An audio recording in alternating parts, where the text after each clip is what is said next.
Good afternoon and welcome to the Rainbows of Korean You Team don't know it's the podcast. afternoon? I mean, are people going to be impacted because they don't know it's the afternoon? It would impact me. This is why I don't go viral because I don't give a fuck, I guess, about the nuances.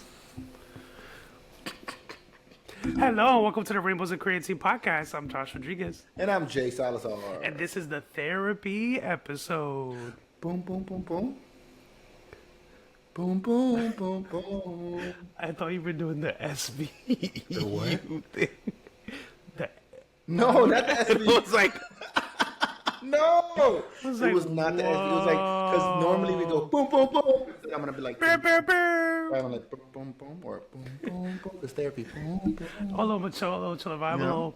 a little, boo. Okay, Boom, boom. not SVU. Okay, it's a therapy episode. Therapy episode. Let's take it serious. So, tell me about your therapy journey. We are both actively in therapy. We've been in therapy. We've seen multiple different types of therapists. It's been a journey of, at least for me, it's 5-6 years at this point. How about you? Not that long. This is my second year in therapy Oh, wow. with my second therapist, and it's great. I really love my therapist. I'm obsessed with her, and I'm not really obsessed with her. But when she dropped me down to every other week from every week and said I'm healing and whatnot, I'm like, no, It's so funny because, no. and we'll talk a little about that as well. I've been with my therapist since 2018. Yeah. So maybe I've been in therapy for longer, but Yeah. I've been with my therapist since my current one since 2018. Wow, That's set. Oh, I've been in therapy for like 9 years. he need, you know. I needed a lot of therapy. She said every But- day. But I actually started, compared to you, I started bi-weekly originally. It wasn't every week. Well, So maybe I wasn't that bad. that's not how it works. We're It's so not- sorry it's not in right. advance. We're stigmatizing, but we're trying to destigmatize. I'm so sorry. Yeah. So, we're not professionals. But I'm actually obsessed with therapists. Like, when I got married, the day of my wedding, I actually texted my therapist. And I was like, I sent her a picture and I was like, yo, like, this is because of the work that we've done together. And I sent her like pictures and videos, and she was like, yo, like, this is the moment, like, these are the things that make me continue this work, like, this has all been you, whatever, I can't wait to talk about it. So, like, me and her have been through a lot. We, for some reason, are very in sync, but it wasn't like that always. So, I personally always tell people that, like, therapy is probably the best thing that's ever happened to me. Hands down. It's made me who I am today, it's pushed me to be who I am. I was a very anxious and nervous person my entire life, and I feel the opposite of that these days. So I think it's been great. So tell me a little bit about your journey of 2 years. Yeah. I started therapy because I was on this. I don't want to say health kick, but I got in this pattern or this momentum of getting things checked. Like at one point, I got glasses. I got diagnosed with ADHD. I went to a doctor and had a scaler, and they're like, "You need to get your heart checked." I'm like, it was fine, but Okay, grown up. you know, and I was in the momentum of doing things like that, and I'm like, you know what? Let me get a therapist. Our insurance is good, so let me start therapy. And at first, with my first therapist, it was okay. I didn't know what I didn't like about working with her until my new therapist. When I got my new therapist, I'm like, oh, this is different. This is like work. Like I have homework, and she'll like, I get on tangents, obviously, and she'll bring me back. She's like, cool, but you said this, and we're gonna talk about this right now. And I'm like, okay. She's actively listening. She'll bring back other previous conversations. She'll make me work. We'll revisit things when we have to. And this first therapist, it felt like a FaceTime with a friend, kinda, but not even a friend because we weren't like cool like that. So it was just like a vent sesh. Hey, talk to Yeah. me, and it was just me talking. And at first, that was good for me. I got something out of it until I didn't, and it happened really quickly where I didn't feel like I was getting anything out of it, so I stopped. And then I've dealt with disordered eating habits, and I've dealt with, being a big dude, being a fat dude for the majority of my life. I've had bariatric surgery. I've had a terrible relationship with food, a terrible relationship with the gym, like all these things. Yeah. So, when I said, "Oh, I might as well go to therapy. Why not?" Like I had things to work on, and therapy gave me an opportunity to work on those things. And with my new therapist, it's been not new. It's been over a year and a half at this point, right? And it's been incredible. It's been really good. She holds me accountable. She listens and she affirms me and tries to get me to understand how far I've come, even though sometimes I don't see it. But yeah, therapy has been really, really healing for me, and I think I'm a better person for it, because it's really easy for me. It was really easy for me to be a miserable person when I wasn't doing things for myself. Um, for me and my therapist have been running for a long time, and for me is that I knew that if I wanted to develop, be a better person, have a happier life, I knew this was the first thing I needed to tackle, even before I went to the gym, and because I've gained some of it back, not too much, but I lost 70 pounds. I lost those things, and I didn't want that to be the reason that I was happy. I needed to be happier before that. So that was actively the choice that I wanted to do. I was like, yo, like weight loss shouldn't be the reason that I now find joy, because when it fluctuates, it's gonna lead to depression, and I don't want that. so, Yes. so that wasn't what I wanted, and I knew that I needed to tackle what was it then first, and understand who I am as a person first, so then I can actually have the perseverance to lose this weight and maintain it. So most of my issues stemmed from internalized homophobia, internalized from growing up in a religious home, and not necessarily that I had parents that were horrible, because they weren't. It was just the culture we were raised in that caused me to feel these things. Because my parents were great, love my parents, and we are very close now. They know my husband. We gonna be in Thanksgiving tomorrow. This is being filmed during this time, but that to me, now that we're so close together, it feels different. But to me, I think compared to other people, I was fully open to the process. So to me, I came in ready to go with like an action plan even before she started. Like I was like, this is where I know I am. This is what I want to tackle. Blah blah blah. I just want to know where it's coming from, how to stem from it. I am gun ho ready to go. And she was kind of like, okay, this is gonna be kind of. I feel like to her, she kind of just sits there because I have a notebook, and I'll be like, I have all my notes ready to go. Like I'll be like, this is what happened this week. Let's talk about it. And she's like, okay. Let's talk about it. Let's unpack it. But she's so professional and knows everything that I've talked about and written it down. She's like, this stems back from last month. It stems back from 2 years ago. And this, so she's like super on point. But she said, she brought this up to me. She's like, the reason this works for you, Josh, is because you do the hard work outside of this session. She's like, the hard work isn't therapy. The hard work isn't coming to see me. Anybody could do that. Anybody could sit here and vent and talk about something, whatever. She said, the reason this works and the reason that you are seeing so much growth so quickly is because the minute you step out, you got homework, you get it done, and the next time you see me, you've already knocked it out. She's like, you don't play. If you have a task, I actively work on making that task happen the next day, because I know that it's gonna help me in the long run. So things like boundaries, that was a big thing. I used to let everybody say whatever they wanted, and I wanted to protect the peace outside of my environment. And she was like, you gotta stop. You are causing a chaotic internal environment to protect other people. And now I'll be like, You said, who protects Josh? oof. Yeah.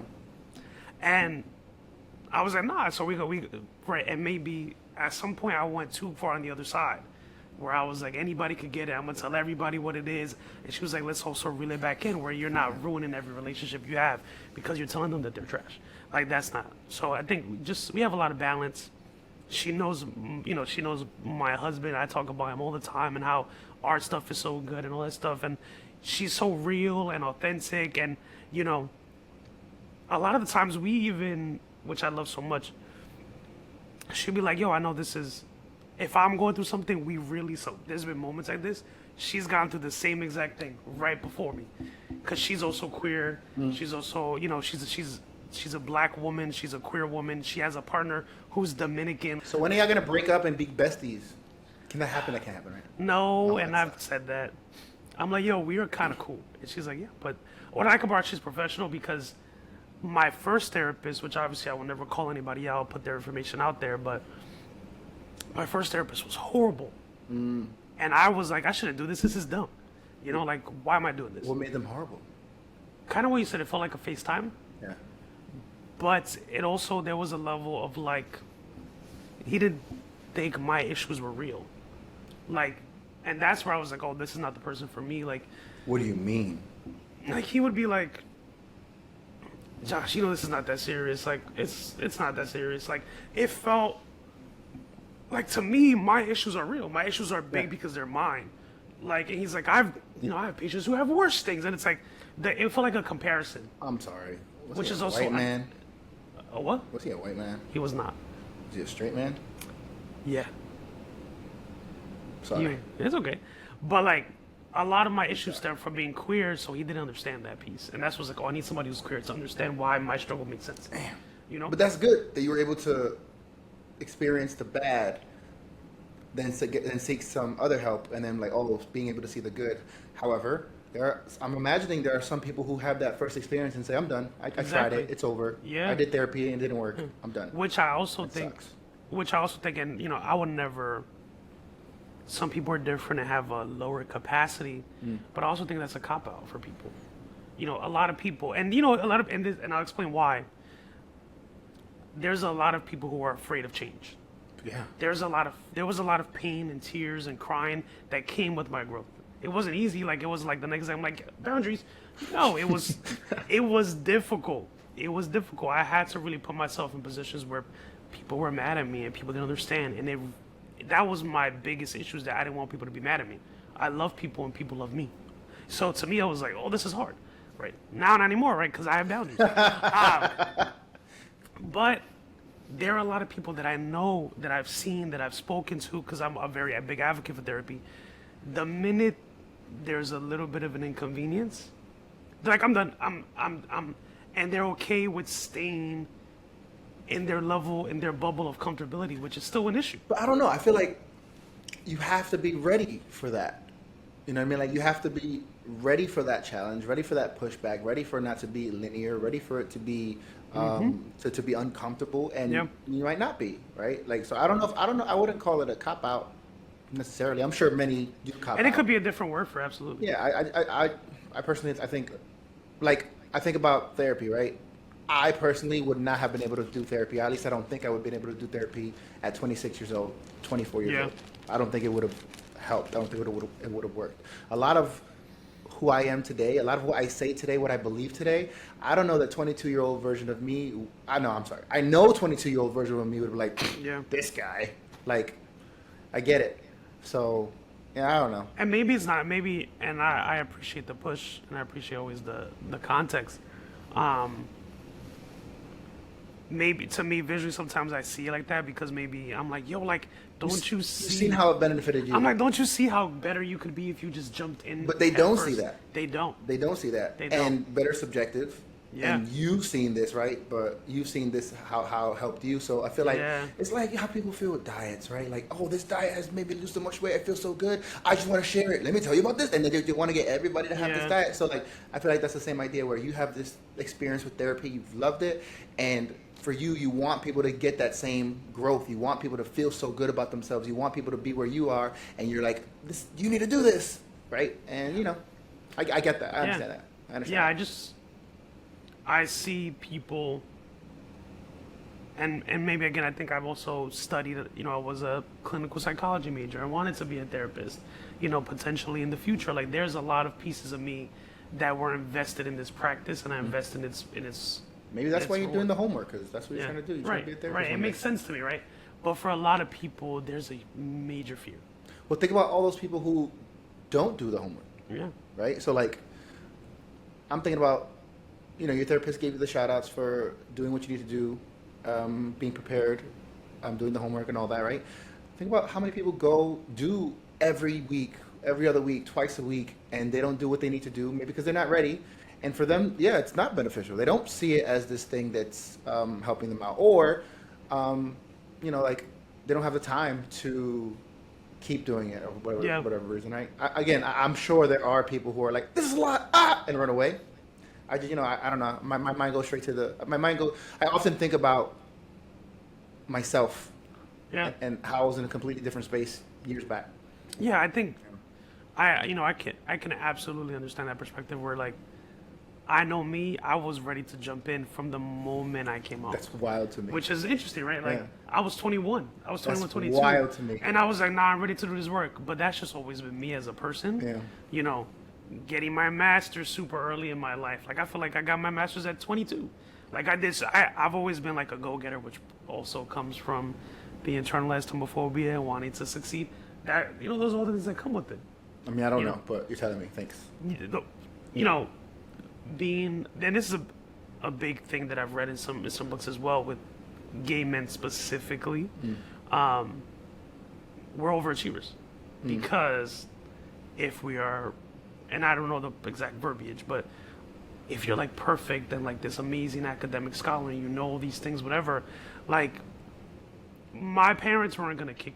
In my head, I'm like, my parents are gonna kick me. I'm a great kid, like I'm this top of my class. I'm well known. I'm loved. I'm this great kid. I do everything they want. All this stuff. So to me, it's like if I was this super go-getter achiever that was like super successful, I'm such a great kid. There's no reason for them to kick me out, right? But in my head, I'm like, the minute I drop the ball and fail, all of my insecurities are gonna come out. They're gonna let me go. Was it that, or was it the minute they find out that you're gay? Yeah, right.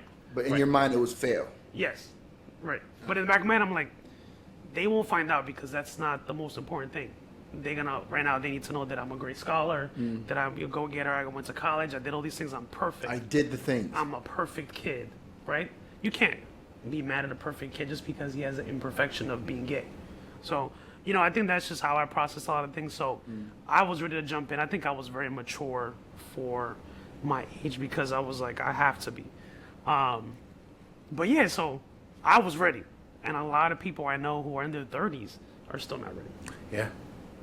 Especially like in like men, I feel like, especially Latino men, maybe even men of color, maybe black men and men of color, or maybe all just men. I don't know. Just I'm not trying to do therapy. And again, as somebody who was once probably like, nah, I get it, but I guess people talking about how it has benefited them, and sharing your story. I think that's like the idea. Hopefully, maybe not a room full of 100 men, maybe 100 men are not like, yeah, I'll try it. Maybe you get two, and they're Yeah. like, I'm gonna try this therapy thing. Yeah. Right? Oh, it didn't work for you with that first therapist. It didn't work for you with that first therapist. Maybe that's the thing. Maybe I gotta give it a go with different people and find somebody who works for me. And Yeah. maybe that's how it I grows. also think it's important. Like if you're not ready to do that, there's unconventional or different ways you can start. Like, a friend of mine is always like, to me, my therapy is having a deep moment with my friends and just letting it out. Like it's really to me about like being able to let it out and process with others that what really therapy is and not internalizing it and actually doing the work. So I have a friend like that. We just sit and we talk about things and we process things deeply and things like that. Or you could be a journaler. You journal everything and you let it out and you process it that way, right? I'm listening to you, and I'm Yes. like, I would lean on the journaling more than the friend thing, personally, because I think one thing that I do appreciate about therapy, it's like a safe space to be selfish. Word. You're just talking about you. You're just talking about yourself. Word. You don't have to worry about, am I talking too much? Even though I still do. You don't have to worry about judgment, even though there's probably judgment, but, a good therapist will try their Getting best paid to not judge you you. know what I mean? Like, I'm sure that this guy is doing a lot. Like, I'm sure, but like, I think that's like the big thing. And you can get that from a journal. You can get that from a video diary. You can get that, Yeah. right? And then I don't know, but like in a friendship, you get advice and you get. Hold on, they asking you questions to seeking That's to true. seeking to. You know what was learn more actually about- really I don't know. good? Me and a friend have been friends for 10 years. However, we've only really hung out like 7 or 8 times total. No, really? Yeah, but we're really close. Who's this? I'm not gonna say his name, but Oh, sorry. You hate your But- friend? Say that. he was at my wedding. He was at your table. Yay! Yes. Yeah. With an A. Yes. Oh yeah. We Co-work. only got we only hung out like 8 times, 7 or 8 times. That's so interesting. But we've been friends for 10 years. That's so interesting. But we have established, and I've found this more like therapy myself. We've been sending like 30-minute voice notes to each other for this whole time. 30-minute voice notes. Like, Pretty wild. yeah, like we'd be like, and not that, that's like the average time would be like 20, 25 minutes. Wait, but like one 30-minute voice note? Yeah, so I'm driving and know I'm going to update him on my life. And while I'm driving, I put it on, and that feels like a vent session to me because he's not asking me questions. I let it all out on the table. My students taught me this. Yes, I lay it all on the table. I'll talk about everything, what I'm feeling, my struggles, whatever, blah, blah, blah, all of it. And I send it. And then he sends it back with a response or thoughts or what's going on in his life. How does he feel? But it allowed me to process in the moment and then hear from somebody else. And he may respond next week. He may respond in 3 weeks. I kind of love that. There's no pressure. It's just been like, well, our like, I don't know what that is, but our like the most we can have in between a voice message is a month. So it's like if it goes into the month, you got to restart and send a new one, and then we got to make sure we get back together. But we always make sure a month doesn't go by. Wow. But And I I've sent met that this voice note. person. Great time. Yeah. Great time. You know what else is unconventional therapy? A good cry, bro. Oof. A good cry. Do you have things that you go to for a good cry? Because I have some things that I go to for a good cry. What do you mean? Things that I know are gonna make me cry. Oh, I've never. No, I've You never. don't have things that are gonna make you cry. No. You have to have a list of things that are gonna make you cry every time. What's your list? Listen, I am not a pro-military person, Okay. but for whatever reason, Okay. a parent from the military Hugging their child. surprising their children. I'm not, maybe it's my daddy issues. bawling. I am Really? done. Don't know why. Not just a proposal. Not a surprise proposal. Don't know why. Ready? Okay. Ready? Okay. A flash mob proposal. Oh my god. I don't know really? why. I'm bawling. I am gonna bawl. This one's obvious. A lost dog that sees his family after a long time. They're like, and they go, you Oh, go crazy. I'm gonna cry. I don't have a I have one card more. list. Okay. Step parents Adopting the kid? asking or being asked to adopt a Yes. kid. I'm like, I have a stepfather. There feels like a theme here. I don't know. Therapy, but no, yeah. I those things every time easy. Like I'm talking about good cry, and then I'm good. If I need a good cry, I need a cry list. I don't have one. you don't have a cry list. That's what makes why you when cry? Getting married. Damn, you can't do that all the time. You can't be like, you go cry and get married. You real quick. know, I will say, I think. Wait. You said getting married, and you thought we were gonna slide past that. We need to talk about this. All right, Josh got married recently, And I didn't think I was going to cry at and all. he was adamant. He was telling like, "You're gonna be the one to cry." He told his husband, "You're gonna be the one crying." This is that. Yo, Josh walked in to that. What was it, church? Yeah. He walked into that church and said, like it was. I Like, it was was so holding good. it down. I was like, yes. It was. Because people were like, Josh, like, you're kind of fucked up if you don't cry. And I was like, I'm not going to cry. Like, I don't cry for things. But I think recently, and that's why it was such a big therapy moment for me. It felt like a close of a whole chapter. It felt like the 9 years I've been in therapy, setting boundaries, peeling back the onion of like internalized homophobia to the point where, I'll keep it brief, but I wouldn't even hold a partner's hand in the street when a couple years ago. I lost a lot of relationships because I was so ashamed that to be there with 80, 90 people who supported me completely and to see that, like, it felt like a full circle moment. Like, that was a proud moment for me, and that for me was unforgettable. The wedding was great. I had a blast. It was a vibe. Everybody told me yesterday I didn't, it was a vibe. Great time. That was good to hear. But that significance of me standing there, wait to go down the aisle, felt like a closing of my entire life's work, and a new chapter of freedom began. I was like, yeah, this was therapy's whole thing, and my work. But I do not have a list. I don't have a cry list. But I've realized I think as I've gotten more comfortable and more open, I cry more for things than I thought I wouldn't before. I cry more for happiness. I cry more for joy. I used to just cry when I was angry. That was the only way I would cry. I would cry when I was angry because I would hold it in. But now I cry for a lot of things. Okay. I'm a crier. I don't think I've seen you cry a lot. Not for everything, but I'm a crier. I'm not a crier, but I think I cry enough. You're like a tear. No, I'm sorry. I'm sorry.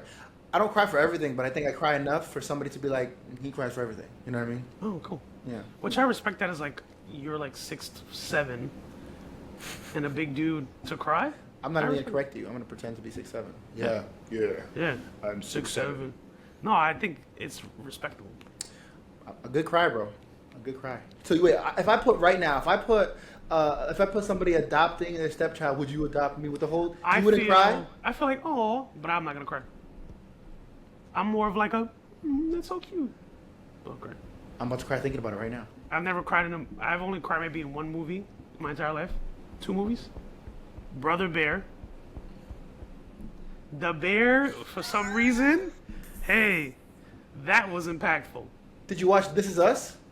The show, no, never yet. That's why you're not crying. Okay, so maybe I need to set up my cry list. And then Love, Simon. I think I cried That in Love, Simon. movie. I think I cried in Love, Simon. I was in the theater. There was a whole row of queers, just all of us, I'll just do bawling. When she was like, I felt like you were. spoilers. It was just relatable. It was so relatable. So, I think there's a lot of unconventional therapies. I guess to define what therapy is in this sense, I just get like, what is it like? Are we saying therapy in this sense that's not actual therapy? We're saying therapy is things that help you release I think tension, help you process and grow. help you process. Okay. Excuse me. If that's the case, then for me, you know what's been therapizing? Not therapy. I don't even know. Fast food. Did not expect that. Yeah, and I don't mean like eating fast food made me. It's like wow. Now I'm Them growing. chicken with it. nuggets help No. me grow. I've had because I've again we could do a whole episode on food stuff, but real quick, I have had issues with food for a long time. I had a bad relationship with food. I use food for coping. I've struggled with body image and my weight for a long time. So much so that I ended up getting a surgery. I would say that I regret the surgery and will go back, but I honestly don't because I think it's a part of where I am now, right? I had to be in the mindset to get the surgery. I had to be in the mindset to do the therapy, to get myself in the right mindset for therapy. I mean, for the surgery, I had to get the surgery to challenge my thoughts about food. Again, I didn't have to, but for me, in my process, I think I feel like I had to. Anyway, fast food. Pre-surgery, Jay would go to a fast food restaurant for breakfast almost every day. Yes, my credit card was maxed, right? Almost every day, and get like 4 sandwiches. Pre-surgery, Jay did not like breakfast. So ask me why I'm getting 4 sandwiches. I don't know. I'm getting full, so full. I didn't like eating breakfast because I felt tired in the morning if I overate, because I always overate. And then I'd be teaching, yawning, tired, not being able to function.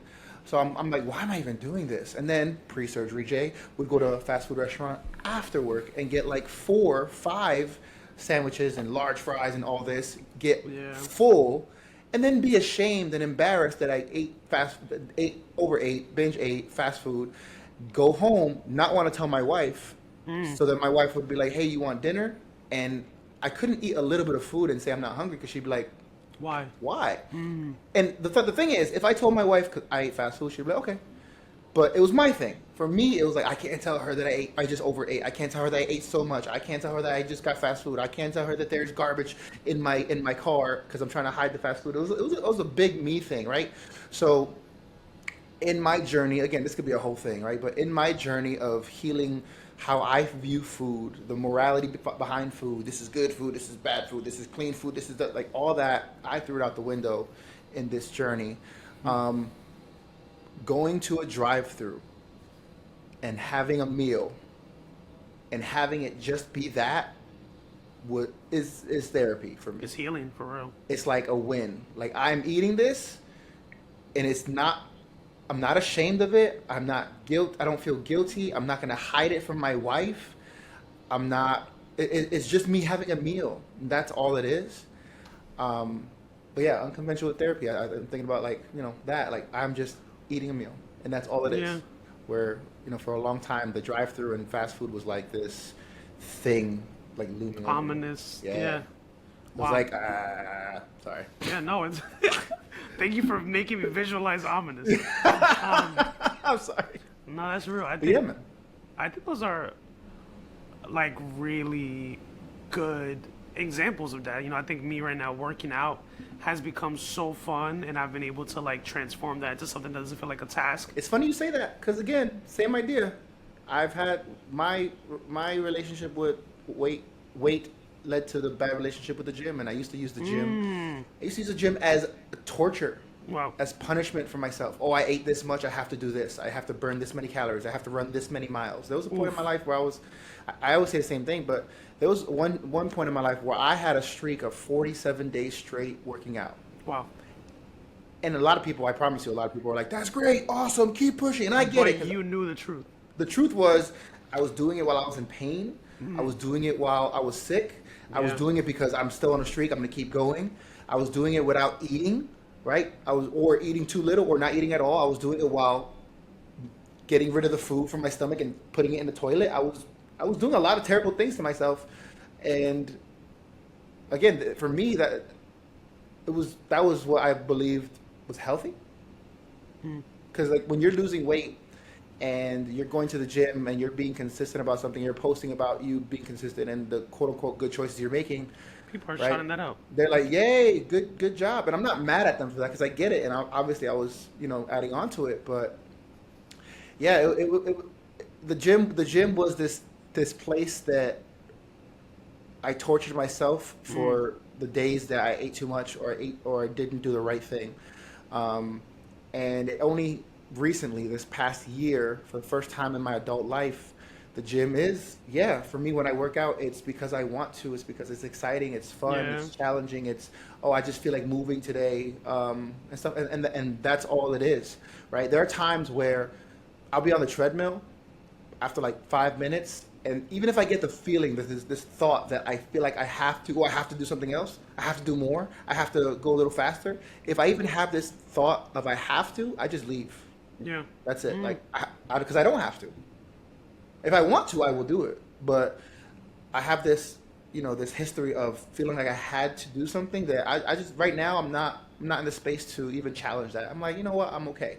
And I think for me, the therapy part is, again, I don't even know the last time I got to the gym and how many times I got to the gym in the last 2 weeks, and it's not even good, it's not bad, it's neutral, nothing. Yeah.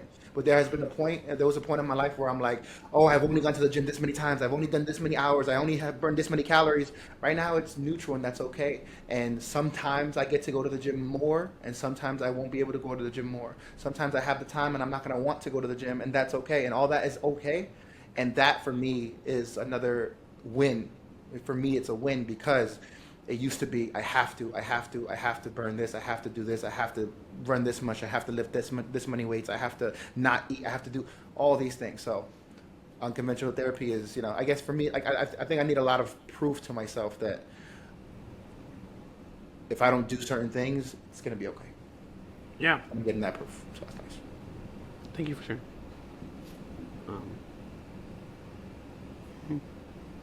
Just wanted to sit in that. Actually, that was like weird. It was good. Yay! Not weird, but I was like, wow, like that was like really. I wanted to process it. Sometimes I'd be like, but We're at 37 minutes. Yay! Okay, we're gonna end right now. We're gonna first Yeah. before we end. Let's do because we can always revisit therapy, right? Yeah. Um, We're probably gonna need a part two. part 17, bro. Yeah. Do the random question generator. Random question. Random question generator. Ooh. Like that? Yeah. Okay. Random question. Whoever answers goes first. Whatever. Whoever has a good answer. Yes. Good is subjective. What's the worst movie you've ever seen? Oh God. The Medea Boo movie. I've never The seen that. Medea's Halloween was just so bad for me. It was so bad. I couldn't. And I went to the theaters. I was so pissed. I don't know. This question's hard. But I had this look. This is off topic, on topic. I believe that I think I told you this. I believed I had this, what's it called? Tradition with my wife on Valentine's Day, Where you watch horrible movies. where we watched horrible movies and ate pizza. So it gives you a good memory. And it's been like, oh, I can't wait. And it was, I'm the movie chooser, right? So I thought we watched horrible movies. And I like this past Valentine's Day or the one before that, I tell my wife, hey, I'm excited to pick the bad movie. She's like, what? I'm excited to pick the bad movie. Why are you going to pick a bad movie? Why would you watch a bad movie? I'm like, because that's what we do. We watch bad movies and we eat pizza. She's like, we've never done that. I remember I'm that. like, we've done that for like 8 years. We've been ordering pizza or making pizza. So to you, it felt like a tradition. It was a tradition, and I was so excited. I can't wait to pick the bad And movie. for her, she's like, absolutely not. And she's like, I don't want to watch a bad movie. I'm like, but we've watched bad movies every year Yeah. for 8 years. And she's like, I don't think we have. And then we talked about it, and she was like, I mean, there was pizza. And I was good with pizza. She was good with pizza. You know, she's gonna play her little game while watching the movie, eating pizza. She was like, "This is great." For me, it was, and then we deep dove a little more. I was picking the movies, so I was picking bad movies because of that first time So you're doing it on purpose? I was purposely picking bad movies because I thought that was our thing. But it turns out that first time we watched the movie, Happened to be bad. it was a bad movie. We were eating pizza, and I'm like, "This was fun. We should do this again." In my head, I guess. And then the next year, I did it again, and I was just picking bad movies, knowing they're bad, and she's out here like, living life, loving Valentine's Day with her husband, and eating pizza. I love watching y'all interact. Because only y'all two get each other. I'm not gonna lie. I was kind of sad that it wasn't a tradition. Because I think you should keep it now. I'm gonna keep doing it Yeah. because I'm still picking the movies. So now you should watch this Valentine's Day Medea's Boo too. I'll watch that. So okay, one more random One question. more dinner before we end. Random question generator. Tour. If you could live in a keep that. That was good. If you could live in a book, TV show, or movie, what would it be? I hate this. And question. why is it The Hungry Games? No. I'm not trying to get crossbowed trying to get Dunkin' Donuts. You That know? would be. I hate hypothetical questions. If it was me, I would love to be in Twilight, and I would be a vampire. Sure. You're so shiny and pale. You don't want to be pale. Yeah, but I'll never die, and that's like my biggest fear, which we'll unpack another day. But, But then other people are going to die around you and you're be like, but I'm alive. I'm good. sure. I'll make new friends. But also, I would. Please don't make like 17-year-old friends like the weirdo. Whoa, no. But also, if He's like, hey, I look this age, but I'm 30, I'm 350. How you yes, doing? but That's at that creepy. point, once you get 300, you're always just 17. But he's not, though. We know that. Like if I become a vampire at 30, I'm always gonna be 30. It's not how it works. I'm gonna look 30, so it's gonna societally wise. And my husband will be bit, so he's gonna be with me forever. That's great. Okay. I don't have an answer here. I don't know. And I fear I will give you an answer just to give you an answer. Like when people ask me what's your favorite color, I don't know, blue. It's not. But I It always just say feels blue. like the right answer though, always. But since I always say blue, is it actually blue? No, I think mine is green now. It's changed. Well, yeah, I don't, you know? Okay. Well, can I give you one more question since you couldn't answer that? Yeah, I'm sorry. Random question generator. Sorry. What's your earliest memory? See, again, I think I'm just going to answer a question and not Okay. have it be the earliest Answer, memory. answer, I'm the answer, worst. answer. I don't know. I remember being in first grade. I don't know if I remember this or it was a video or a picture or storytelling, but in my head, I think I remember eating hot dogs out the fridge as like a toddler. That's insane. Actually, you're unlocking a core memory right now. I think maybe. I remember being Oh, you're- 2. You're cool. I thought it was Michael, Michael. not no. I was like, why would maybe. why would I know your core memory? I was like, why do you know? I remember being 2, and You remember being 2? I remember this memory specifically. That's crazy. I have 2 memories. That's the only thing I have of my childhood. I remember like trying to get up a stairs, like a little stool step, and like Little stool? singing, a little stool, and singing. And my mom was like, "Yeah, this kid's never gonna shut up again." um, and then I remember being 5 or 6, and this was when Sesame Street was a big deal, which I still think it is. And there's to be a song, "I'm a little airplane," yeah. And I was like going crazy in the house, like, "Oh, I'm a little airplane," we going stupid. And then I don't know how, but I hit myself with the wall by the window, and I like cut myself. That's early memory. I have. Again, I don't know. Yeah. All right. This is the end of our podcast. Maybe therapy one day would Unlock unlock some you. core memories, yeah. This is the end of our podcast episode. Episode therapy. We kind of veered away from therapy for a while, but that's okay. Life. We did like 30 minutes of therapy. Did we really? Yeah. All right. You're welcome. I guess. Thank you. Like and subscribe. Bye.